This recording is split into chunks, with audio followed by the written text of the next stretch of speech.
महाराष्ट्रातील ताज्या घडामोडी जाणून घेण्यासाठी STV महाराष्ट्र चॅनलला सबस्क्राइब करा, शेअर करा आणि बेल आयकॉन प्रेस करा।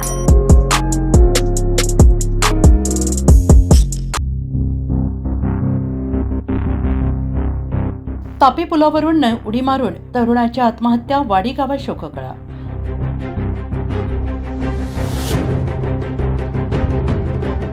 आज सकाळी सुमारे 9:30 वाजण्याच्या सुमारास सावळदा येथील तापी नदी पुलावरून उडी मारून वाडी तालुका शिरपूर येथील उमेश राजेंद्र पाटील वय वर्ष 25 या तरुणाने आत्महत्या केल्याची धक्कादायक घटना घडली। या घटनेमुळे वाडी गावासह परिसरात एकच खळबळ उडालेली आहे। कुटुंबियांवर दुःखाचा डोंगर कोसळला आहे। उमेश पाटील हा तरुण नोकरीनिमित्त गेल्या अनेक वर्षांपासून सुरत येथे वास्तव्यास होता।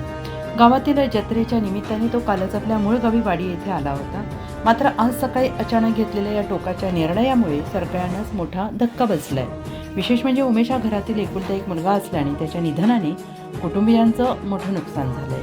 मिळालेल्या माहितीनुसार आत्महत्या करण्यापूर्वी उमेशने आपल्या काही नातेवाईकांना व्हिडिओ कॉल करून आपण आत्महत्या करत असल्याचे सांगितले। त्यानंतर त्यांनी सोशल मीडियावर इंस्टाग्रामवर अकाउंटवर गुड बाय असा स्टेटस ठेवला आणि सावळदा येथील तापी नदी पुलावरून नदीपात्रात उडी घेतली। पुलावरून ये जा करणाऱ्या नागरिकांच्या ही घटना लक्षात येताच त्यांनी तात्काळ सावळदा गावातील नागरिकांना तसेच स्थानिक मच्छीमारांना याबाबत माहिती दिली।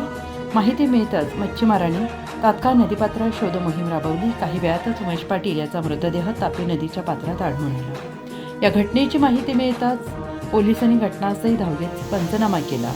पुढील कायदेशीर प्रक्रियेसाठी मृतदेह शिरपूर येथील उपजिल्हा रुग्णालयात शवविच्छेदनासाठी दाखल करण्यात आलेला आहे। आत्महत्येचे नेमके कारण अद्याप स्पष्ट झालेले नसून पोलिसांकडून या प्रकरणी अधिक तपास सुरू आहे।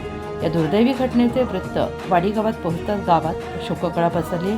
उमेशच्या अचानक जाण्याने मित्रपरिवार, नातेवाईक तसेच ग्रामस्थ हळहळ व्यक्त करत आहेत। या घटनेनं संपूर्ण परिसरात हळहळ व्यक्त होत असून तरुणांच्या मानसिक तणावाचा प्रश्न पुन्हा एकदा ऐरणीवर आला आहे।